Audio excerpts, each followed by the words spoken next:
Welcome to Our Work with Pavan Sidhu, the podcast where we delve deep into the minds of leaders who are rewriting the rules and driving positive change, bringing you open conversations that offer wisdom and insights on the power of authenticity. Now here's your host, a seasoned executive on her own journey, Pavan.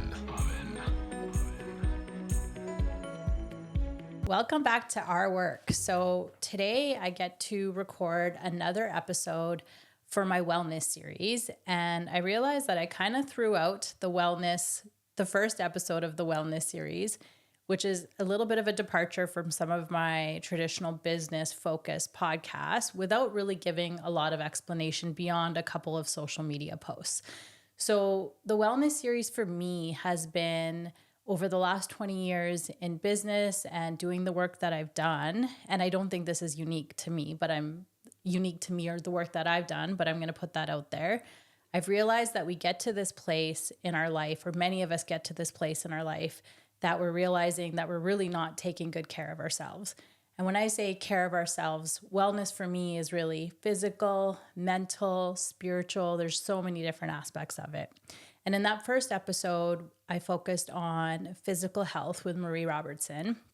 And today we're going to talk a little bit more about kind of that spiritual health and space, spiritual mental health. I really think all of it's connected, but certainly your spirituality and your mental health, I feel, is like very directly connected. So my guest today is Sandy Semilet. Did I say that correctly? Yeah. Okay. So I met Sandy several months ago at a space here in Saskatoon called Be Aligned Studios.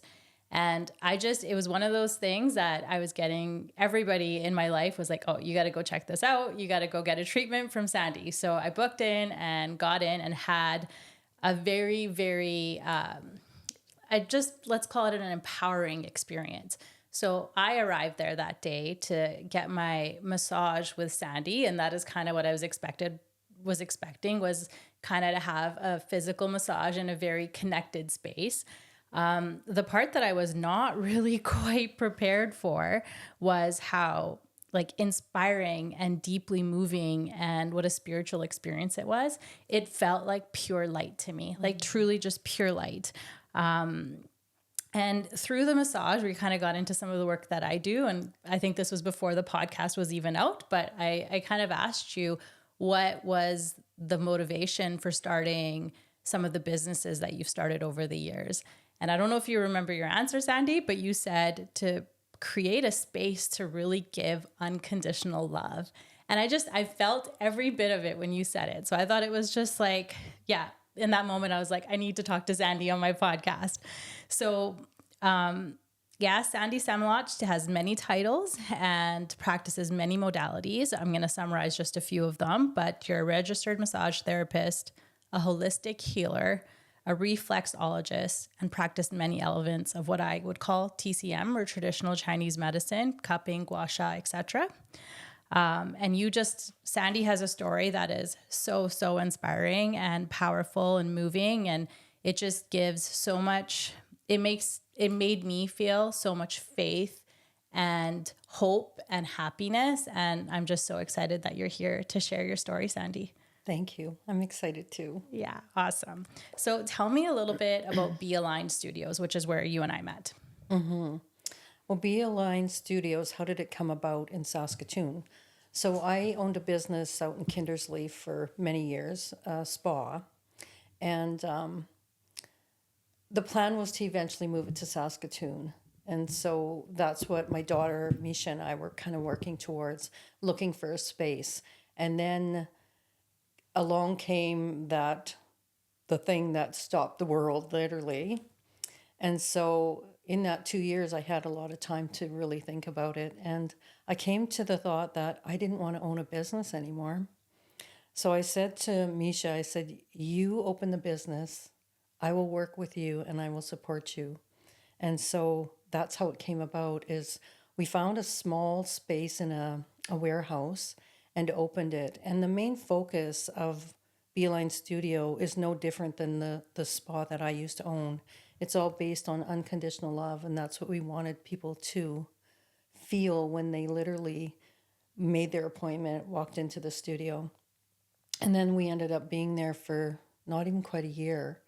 And when we opened it, Misha didn't want to be seen.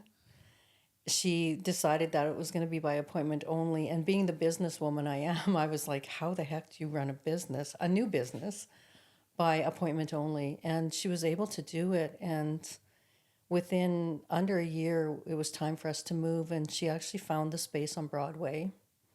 And when she walked in, she just knew that was it. And so here we are on Broadway, and I love the space and I love what we created and I love the feeling of it. So, and where it's located is just pure magic. Yeah. And one thing that in talking to so many like business leaders early on within the first few conversations, I realized authenticity is kind of the key to, I don't want to say success, but really authenticity is the key to having an impact.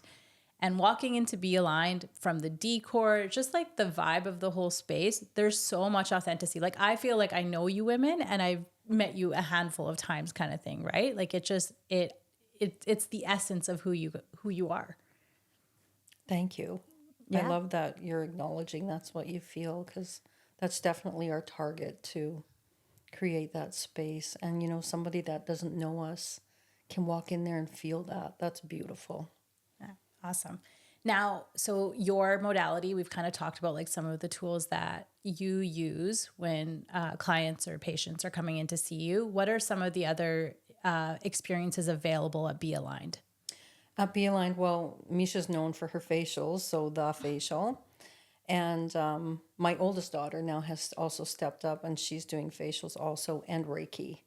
So, you know, there's actually quite a few things to choose from our menu.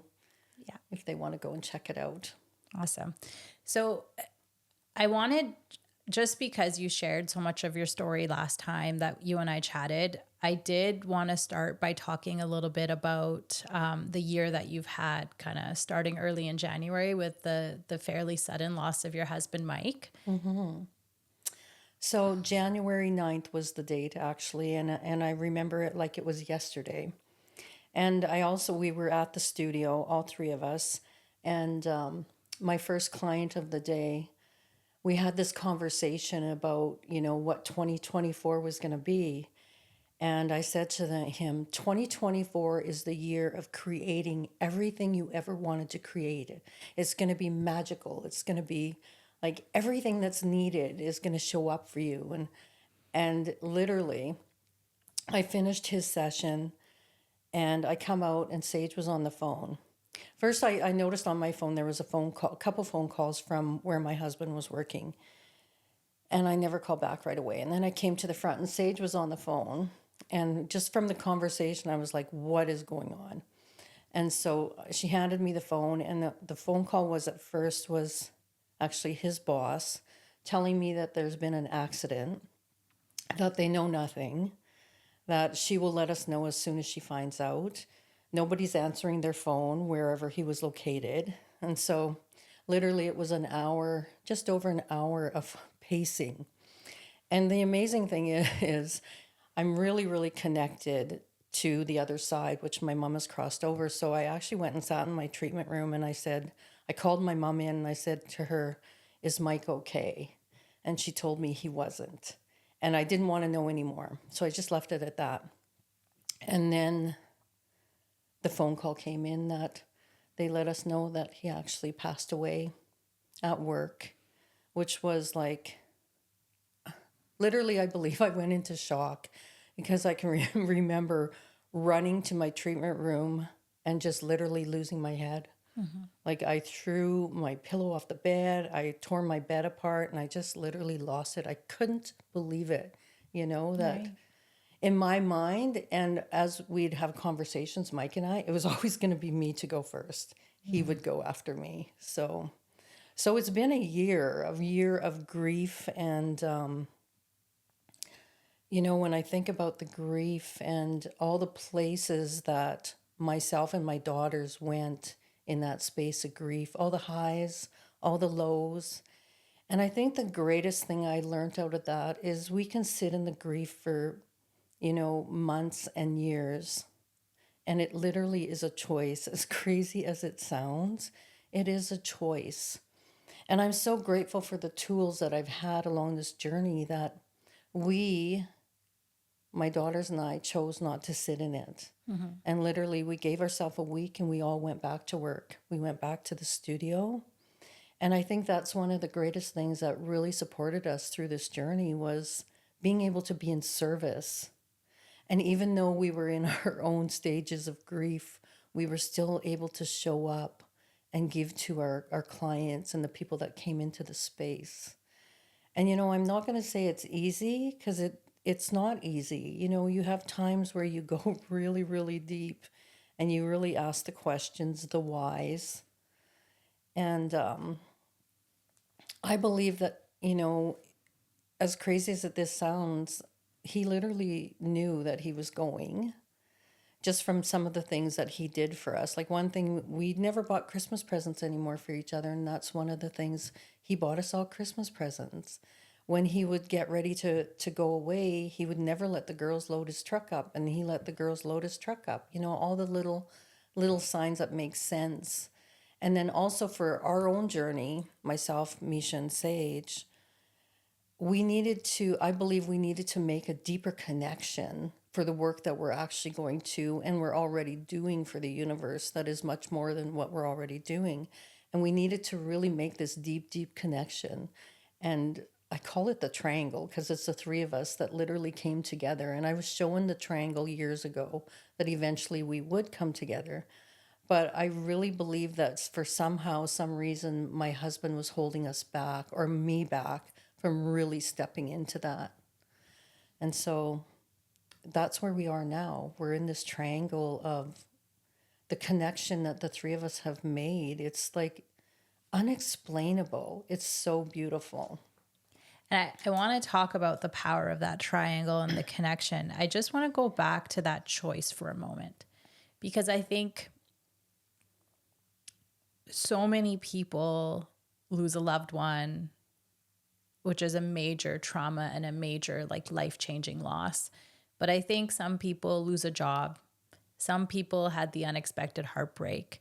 Some people, all of these things that we experience through life along the way that are what I would call personally minor compared to what you lost. In that space, talk to me about the choice, because I think you talk about it it's a choice, and it really truly is. But I think it's a choice that is really so hard for people to get out of that space of, this thing happened to me, all these things happened to me. People, it's easy to sit in a place of pain, of loss, of grief. And it's really hard when you're in that place to have that choice. And I'm sure you've dealt with clients along the way as well too. But just what advice or what do you say to somebody that's in that space still of loss and darkness trying to get to the other side? I would say, first of all, recognize where you are and be okay with where you are in that moment.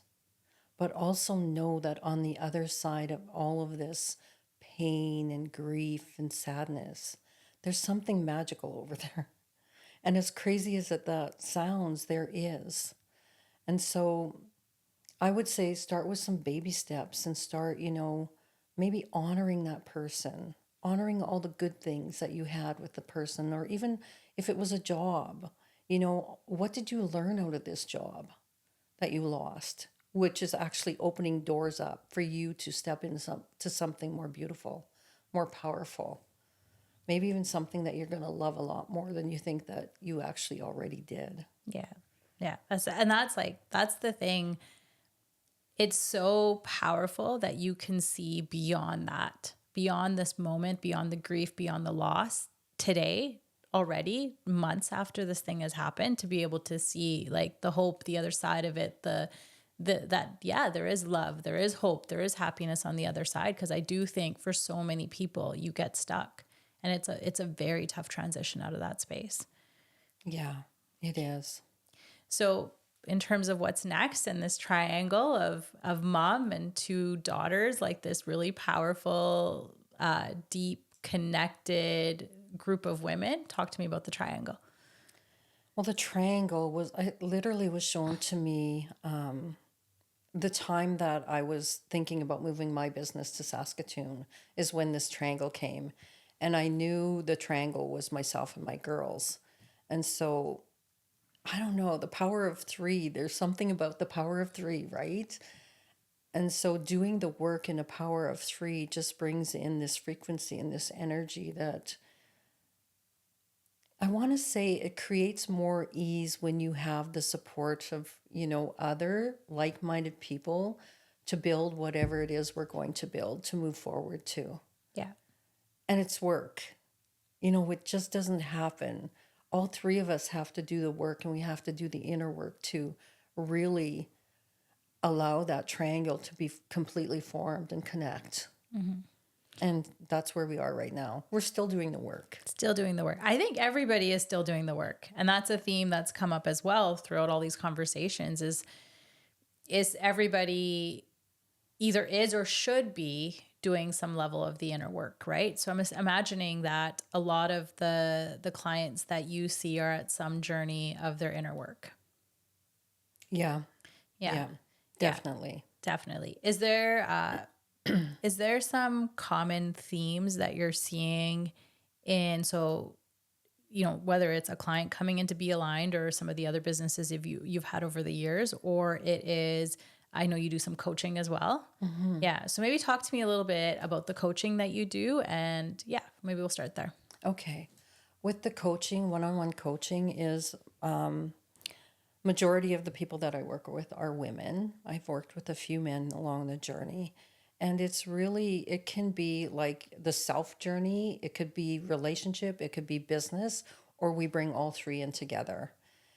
So that's the kind of one-on-one coaching that I do. And I'm finding that majority of the people that I've been coaching in the past are leaders, actually leaders that are looking for that little extra, work on themselves. What do they need to clear? What do they have to receive to become who they truly are and to step into their alignment?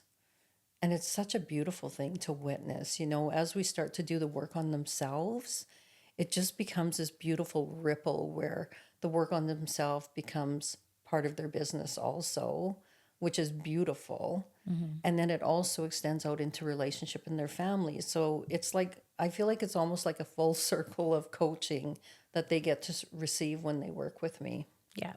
Yeah. And I think it's so interesting that you say leader. So I use the term a little bit leader interchangeably here. Like, I think you're a leader at home if you're a parent, you're a leader if you're coaching a team, you're a leader if you might not necessarily have a title in a workplace setting, but you're inspiring and you're coaching and you're lifting up the people around you. So I think everybody really has that leadership in every single aspect of their life.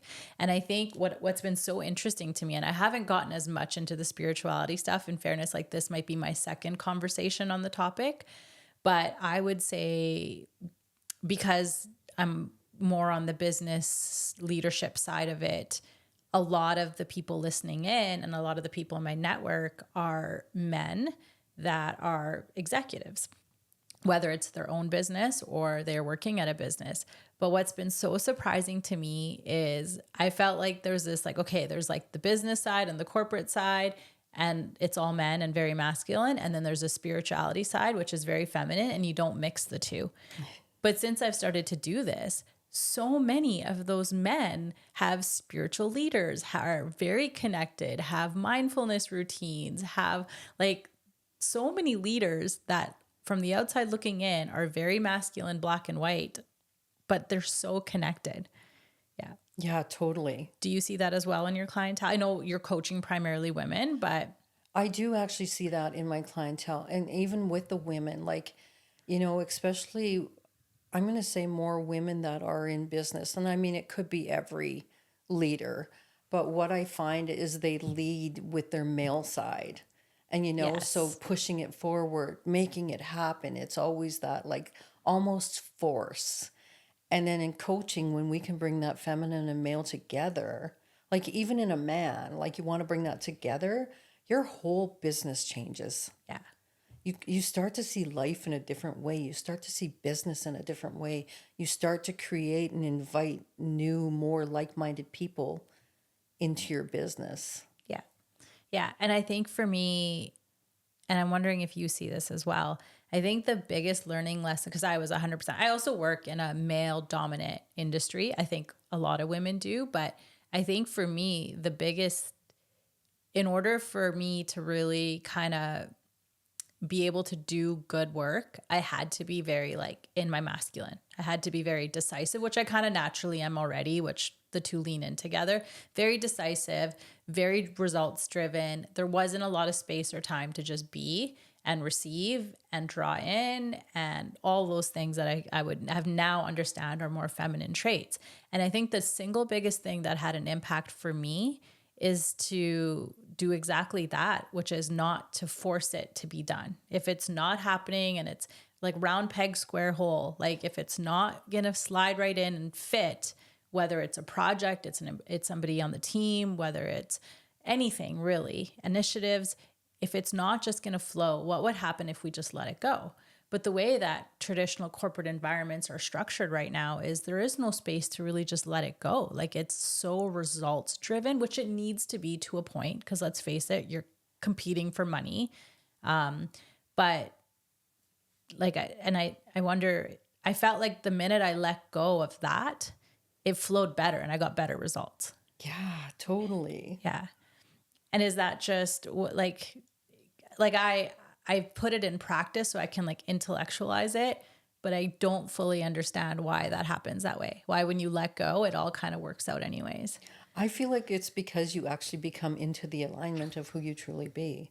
And this is just my belief system, but I believe we are that. We are meant to bring in that feminine and male energy together and create this beautiful flow. And I want to say when you do that, the authenticity of you shows up.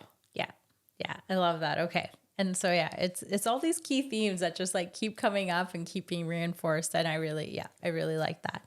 What others? So now maybe flipping from like a masculine client, flipping over to more some of the women that you're coaching. Like what are some common themes that you're seeing around women?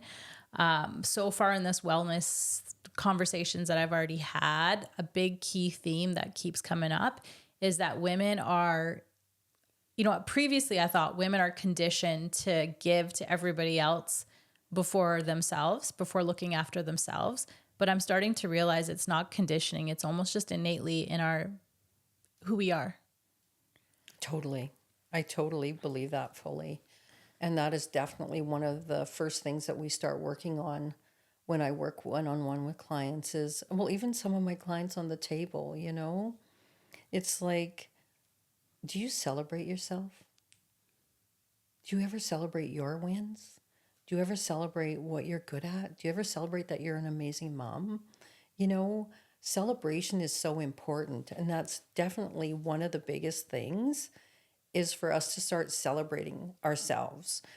And not only male or females, males too, And I feel like the more that we celebrate ourselves, the more that the universe actually realizes and notices us and brings us more things to celebrate.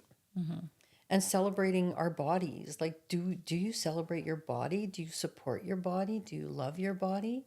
Can you look in the mirror and actually tell yourself that you love you? Mm-hmm. And when we start to do those little things, which end up being really big things, everything starts to change and you start to become more in alignment of who you be.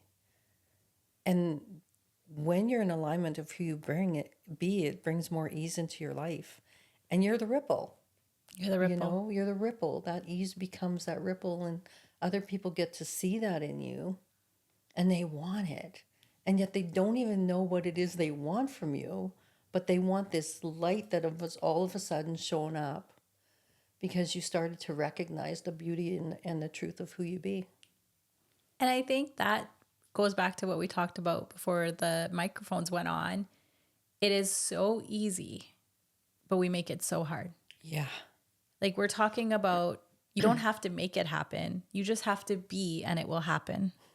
You just have to love yourself. Yeah. Regardless of where you're at. Yeah. Just look at yourself and love yourself. So talk to me about like this ease. Cause I do feel like you have this ease about you that is so innately in who you are. Has it always been that way? No. Oh, Yeah. no. This here has been a lot of work. I've been on this journey for 34 years, literally. My oldest daughter's 34. So she was my wake-up call, I say. And so literally the work started 34 years ago, and it's really stepping into yourself and doing that inner work that we all of us have some inner work to do, and really choosing to do it, and creating little rituals for yourself too is really important. Yeah. Starting to do those little things that are going to support you to create that peace within yourself, and starting to recognize your own worth is so important too. Little rituals. Little rituals. So, like for myself, my ritual is I'm a meditator, and I've meditated for years and years and years. And I meditate every single morning. And it's consistency of that. And it takes work, and you really have to choose it. And I'm going to say it's not easy for some people to even include like 5 minutes of meditation into their life, right? Because we're busy. So in that busy, can you actually get up 20 minutes early and choose you to do that work? Or leave even a ritual of at nighttime, once the kids are in bed, can you actually go and run yourself a beautiful bath? Not just run the water, put the Epsom salts in and get in. Yeah. Could you actually run that bath and put some of your favorite oils in that, when you smell it, just light you up? Can you maybe even, buy yourself a rose and put some petals in your water? Get yourself some lotion that when you smell it, it just like melts you, and start rubbing that on your body like you love your body. Not just like I got 1 minute and like, let's go, Yeah. So it's little things that you can start to choose for you, to start honoring you, to start creating that. Yeah. The other thing I'm feeling as you're talking is, and it goes back, I guess, to the masculine feminine thing. So many people, but especially women, put their focus on the external versus like the internal, and really just like you talk about, really caring for yourself in the setting of a bath, really just looking at yourself from a place of love. I think so many of me, I'll own it for myself, me for most of my life, and so many of the people around me are so focused on the external, the boss, the partner, the 10 pounds they didn't lose after having the baby. So many people are putting all of their energy and focus into that still. I've learned this lesson, learned it many years ago, but I really struggle to stay in that place of like, look after your physical health, mental health, your spiritual health, like just focus on like filling your cup every day and having that full trust that the rest will come. And I think a big part of that is the world is not set up for us. The world is not set up. The world is set up to achieve checklists, and has been for a very long time. But I intuitively feel like things are changing. Yeah. Yeah, I totally agree with you. Talk to me about some of these big shifts that are happening in the world that we live in. Big shifts that are happening in the world that we live in. Well, what I'm noticing is more and more people, I call it awake, and what is awake? Awake is, to me, is people who are actually choosing themselves to shift what's inside of them, to raise their frequency so that there's actually can be more love in the world. Yeah. That's what I feel like is shifting. And it's coming forward. That's what we're noticing in the studio. Sorry, explain that a little bit more, that first one, about what you're noticing in the studio right now with people really. Oh, yeah. Even the people coming in, like even people that are booking in with us are people who are wanting that shift. They want the tools to be able to start living in a more of a space of unconditional love, I guess. I guess that's because that's what they feel in our space, right? Right. And so I feel like when we do our work, our inner work, and we really start to become love, people want that love. And they can look at us and they don't even know what it is that they want, but it's the ability to be able to be in that energy and frequency of unconditional love. Because like what I'm seeing, and this, like, I don't have any tools really. This is just what I see and what I feel is I feel like for example, just in the last couple of weeks, right? Anybody who thinks of American politics, regardless of kind of what you believe in Canada, we kind of, I would say as a whole, look at it, kind of shake our heads and be like, wow, very just disruptive. It's not a positive situation there, right? But within that week in July, there was basically assassination attempt and another gentleman stepping down, right? Like I felt like things changed so much in a week. And we went from having two very traditional masculine men at the end of their life options in the States to like now there's a Black woman option, regardless of what you think of her and what her positives and negatives are. Things change so quickly. And that's what I feel. I feel like we've been in this like kind of pressure system since COVID, where a lot of the issues and the symptoms that we had over the years are kind of just showing themselves. And now it's like, whether it's the healthcare system, you name it, everybody is just kind of sick of the shit and wants change.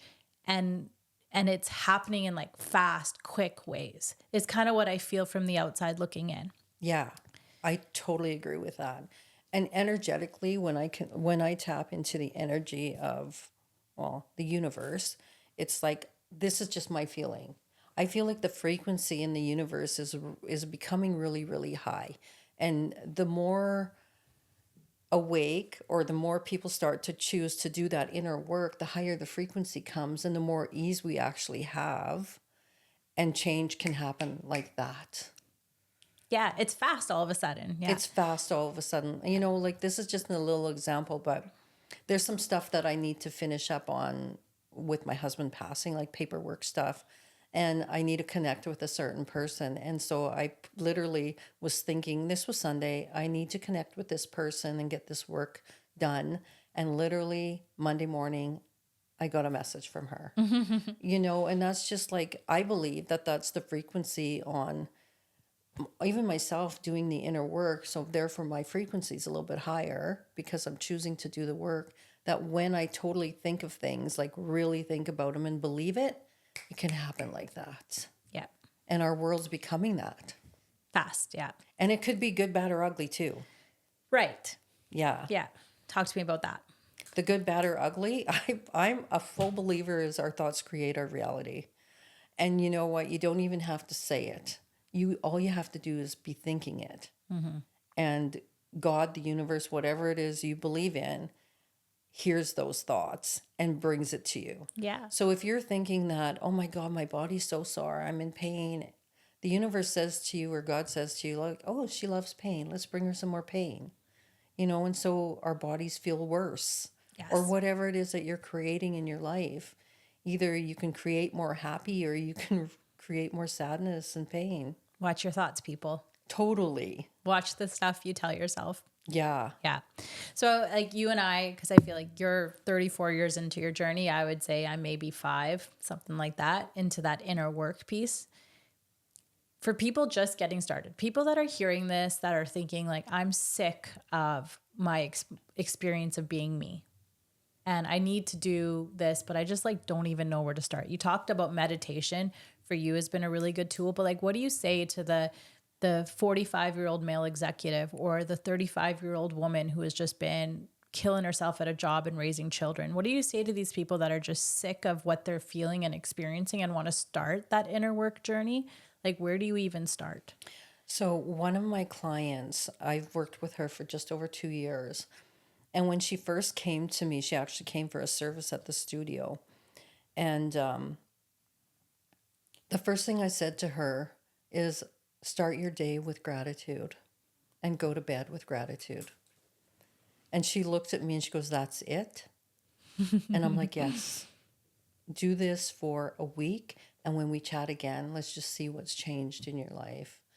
And like, that was a huge, huge tool for her because her life has done a 180. Her business has done a 180. So gratitude is so, so important, and we don't think it is, Like literally, like, what are you grateful right now in this moment? What are you grateful for? Yeah. You It know? shifts things. Yeah. Yeah, It really does. Yeah. And if you start looking at the world through a lens of gratitude, I just feel like things shift so quickly. right? Yeah. The other thing it does for me, because that's also kind of where I started, is it also makes you pay attention to the things that don't feel good. The things that you might need to change, the interactions, the people, the things that you're eating that are not great for you, the things that are making you feel poorly, kind of get you out of your default, which has now become a space of gratitude. It makes you very sensitive to those things all of a sudden. Yeah, Yeah. totally. Yeah. So I feel like a lot of what we've talked about so far is really, really important for anybody starting off on their journey of spirituality and self-care and the inner work. I feel like just, yeah, your story is so inspiring, and your presence and way of being is so inspiring for people to really get started. But I think that there's a lot of people listening too that I've now become aware of that are already on this journey and have been doing some of the work and are really still trying to figure out energetic alignment and just kind of really how to deepen the work that they've done. So talk to me a little bit about energy for somebody who's been doing a little bit of this work already. Okay, so my belief system is that 99% of our thoughts, feelings, and emotions aren't even ours.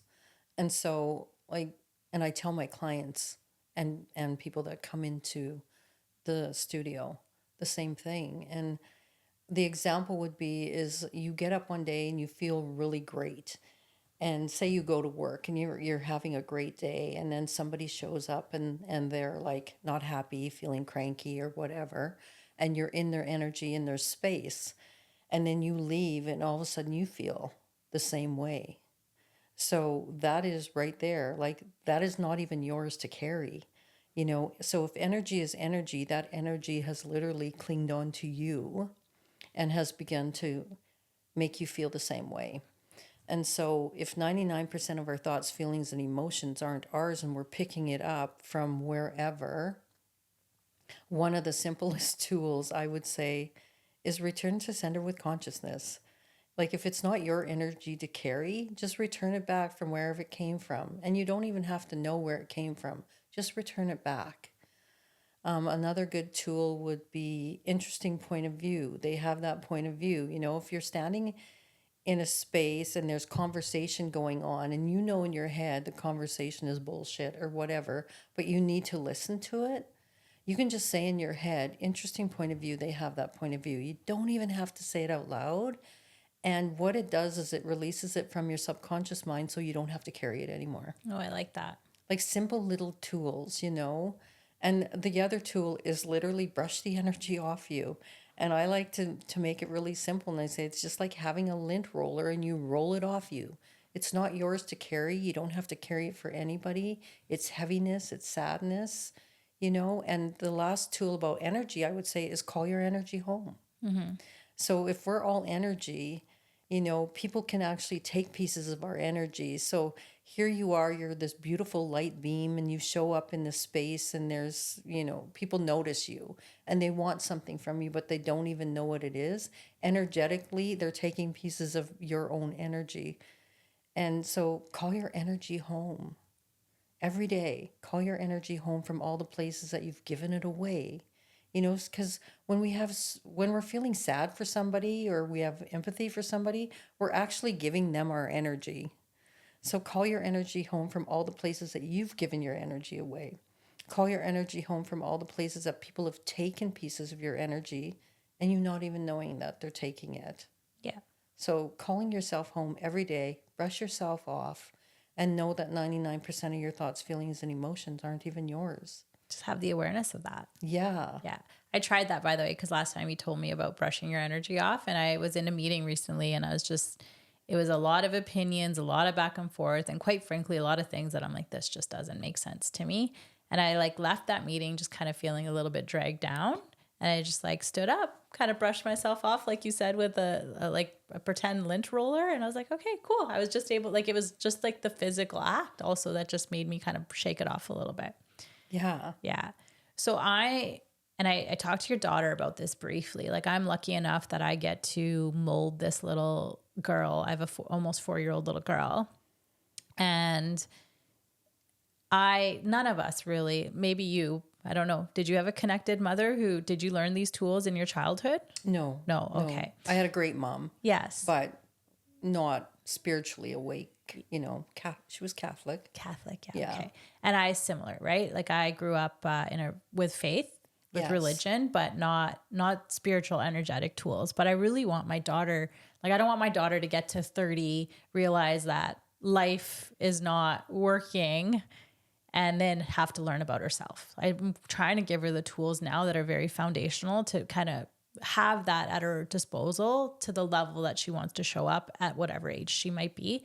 But where do I start with these little 4-year-old little minds that are, first of all, so moldable, so open, but yeah, where do I start? Any parent, where do they start? Well, again, definitely the unconditional love thing, right? Oh yeah. But, there's some really good little meditations for little kids. Like, literally, I know with Misha, not so much with my older one, but with Misha, I actually purchased a meditation for her, and it was Beethoven for indigo children. Okay. Yeah, and so every night she would listen to that. And it's just like supporting them and letting them know that, they're beautiful little children. And I think for me, like, Misha was already, like, I did little things like that for her. And then once she was like a little bit older, like 11ish, is when I really learned, to me, the greatest tool I have ever learned about parenting. And, we always want to save our children, right? We always want to support them and make everything right and make it feel good for them. Even when it comes to school and friends, we would really like to step in and fix things. Yes. And then one of my mentors had said to me, she said, did you know that every time you go in and you want to fix things for your kids, that they're going to have to repeat whatever it is over again? Oh, dear. And every time that you go in and fix it, it becomes harder and more difficult for them in their own learning. Like, that was like a holy shit for me. And I was like, wow. So, okay, how do I shift this? And so what I did with my girls is, I let them go through life, but I let them also know that I'm always there for you. I will always support you. I will always have your back. But you get to make your choices. And I will support you with it, even though some days I just wanted to, like, oh my God, That's the step hardest in thing. there. Yeah. Yeah. To like sit back and let it happen. Like, that's tough. And my kid's basically a toddler. I can't even imagine as a young teenager dating and all these things. Like, oh, that is hard. It was hard. Like, when it got to the dating thing, that was hard. That was hard to watch and just love them and support them through it. Yeah. But, I feel like by doing that, and the women that they've become to this day, is like, it's so beautiful. And they actually do the same thing with their friends. They're able to support their friends and allow their friends to go through their own process. Yeah. And not go in and try to fix it. I'll try to fix it. Yeah. Yeah. That's a tough one, but definitely a good reminder for sure. And I, like, you've obviously done an amazing job parenting. Like, I've always said, if my daughter comes through her childhood as a whole intact person who has the tools to figure it out, I've done well. Yeah. But the second thing that's almost as important to me is if she still wants to like hang out with me and talk to me, like after the age of 20, when she doesn't need me anymore, I will feel like I did well.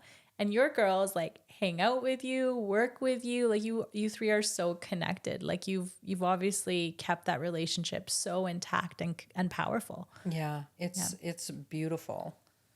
And I'm going to say that it was a lot easier with Misha.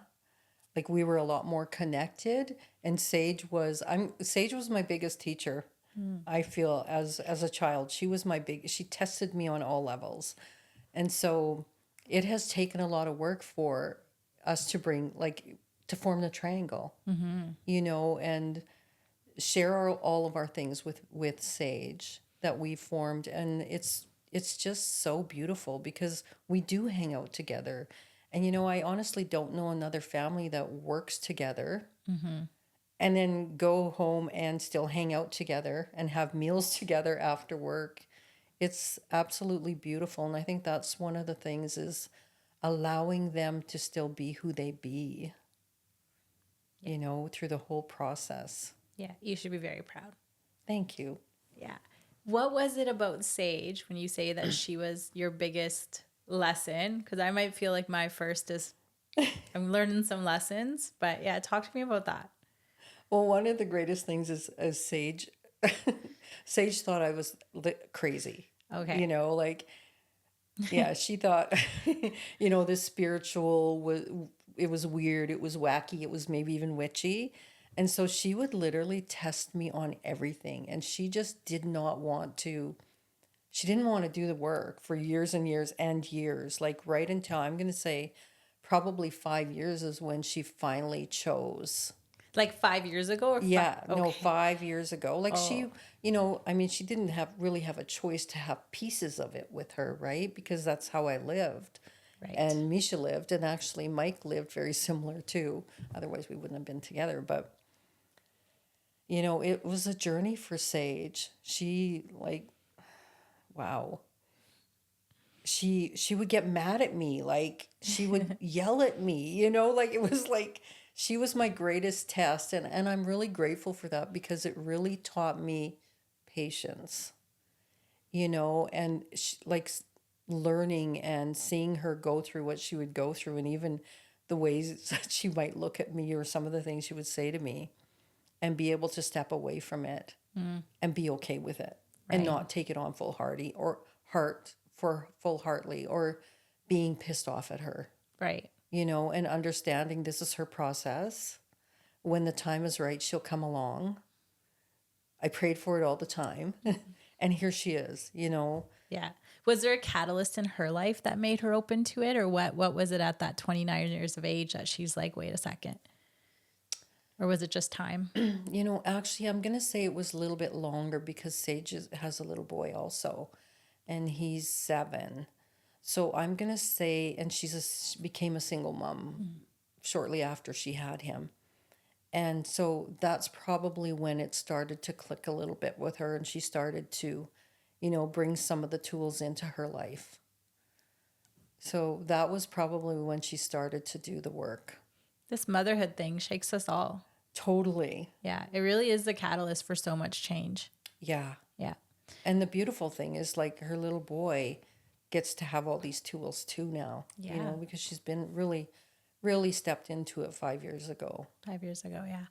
But I think the way that Sage felt is not unlike the way a lot of people feel, right? I think that one of the biggest obstacles to everybody kind of leveling up is the skepticism, because we are raised in a world where unless it's supported by data and scientific research and there's a very clear outcome in support of it, we don't believe. Like we're all kind of, I call them muggles. My husband's a muggle. Like he tends to, hey, like if I'm like, hey, I'm going to take Maya to acupuncture. Okay, it's supported by, Maya's my daughter. If we supported by data, yeah, cool. Like, hey, I'm going to take her to Reiki. They'll be like, whoa. Hold on a second. Let's have a conversation about it. And I think John Hopkins Hospital in the States, they use it. So when I was able to pull that up and show him, he's like, okay, let's do it. But I think we live in a world full of muggles. Very much. So how, and like my husband's very like open to like me doing what I need to do. And I also think he's really curious, but he just needs maybe more evidence, which I think he'll get being married to me. But what do you say to the muggles? Like the people that are just completely like, yeah, shut off. Like, no, there's no level of connectedness. There's no God. There's no da-da-da. Like, what do you say to that? You know what? I honestly don't think I'd even say anything, but I would love them from a distance unconditionally. Yeah. Because it's their choice, their process, and we can't change or fix anybody. Yeah. Like Sage had to get to that point. She had to get to a point where she wanted it. Yeah. And then she has all the tools. When she chose it, it was like, boom, let's go, you know? Yeah. Yeah. Yeah. I like that. Yeah. It's a journey. Like even when growing up or where I lived in Corrobert, like I was known as the cult leader there because I taught meditation. Meditation. I taught meditation. Like, so this was a lot of years ago. I taught meditation and then I was known as the cult leader because I had all these women coming to meditation, and I also taught yoga. And then I was called the witch because I did energy stuff. Crazy. You know, Yeah. so my girls grew up with that. Right. Yeah. Yeah. Yeah. I think so my mom is so deeply faithful and always has been. And I like, so this is kind of my journey, which I don't think is unlike a lot of people's journey. So I share it for that reason. Growing up deeply faithful. Like I remember we had some like kind of family friends that were just not treating her very well and hadn't treated her well for a long time. And I kind of said to mom, I said, like, once I was a teenager, I said, why do we keep them in our lives? Like, why do you see them? We shouldn't see them. And her response to me was, that's not on me. The way they treat me, that has nothing to do with me. That has to do with them. And I'm just going to like take care of me, and God is going to take care of the rest. And I remember thinking like, Mom, that's not how the world works. Like stick up for yourself and cut them out. Like that's how it works. And then, yeah, so I was like definitely a muggle. I lost somebody in my early 20s, which kind of pushed me to be like, okay, there's more than just this physical world, and kind of start exploring that a little bit. And at that point, I was just so like, I did not handle grief nearly as well as you did. And I was so broken that I just kind of clung onto it like a life raft. But in the back of my mind, it was always like, well, these beliefs help me heal right now. I don't fully believe in them, but they're very comforting right now. So I'm just going to hang on to them like a life raft, and I'll let it go when it's time. But when I opened myself up and started believing, or trying to believe, there was so much evidence that I was like, no, like this is the way. This is the most powerful way of living. Even before, when it was just something that was going to make me happier and give me comfort, I still think that that's a very powerful thing. We do all these other things in our life that give us comfort and make us feel happier, but we reject faith. But if that were, I don't believe it, if that were the only purpose of faith, that's still a very powerful thing. But then once I started believing, I was like, oh, this is a whole new world has opened to me. But I do think that is the journey for many people, is you grow up with it, you reject it, and then something happens in your life for you to kind of open up or re-embrace it again, to have a look at it. Yeah, totally. Yeah. I think we should mention something about the word God. Yes. Just that, you know, for my own experience and my own journey, being raised Catholic. Mm-hmm. And so God was the word, right? And then as I journeyed on my own spiritual journey, I did all kinds of different work. Like I worked with a shaman. So then, you know, it became the creator. And then I did a lot of, you know, meditation and studied a little bit of Buddhism. And then it became Buddha, you know. And then energetically, it became the universe. And yet all of those words still are the same. They're because we're all one. Yeah. And so for myself and my journey, like I'm back to God on my journey.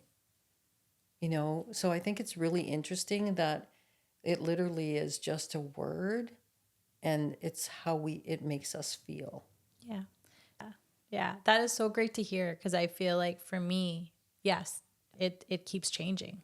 Awesome, Sandy. Well, I highly encourage anybody who's in Saskatoon to come check out Be Aligned Studio, get in a session with Sage, Sandy, or Misha. And yeah, thank you so much for doing this. I really appreciate it. I feel like it's a conversation that so many people need to have, but yeah, very few people kind of have that business background and have been doing this work for so long to be able to share the parts of it that resonate with people. Yeah. So I would just like to say one more thing, that if they want to book in something with me at Beeline, possibly check out the soul massage. If, you know, there's something that they're kind of searching for or they need clarity on, it's the soul massage where we step into the energy a little bit. I step into the soul energy and can kind of bring that forward for you to support you. And it also includes the body work. Okay, perfect. Awesome. Yeah. Yeah. Thank you so much, Sandy. Thank you. This was beautiful. Yeah. I'm so glad you enjoyed it. Thank you. Thanks for listening to Our Work with Pavan Sidhu, building better businesses and people, one episode at a time. Be sure to subscribe wherever you heard this podcast so you never miss a future episode. For more information or to connect with Pavan, check out the links in the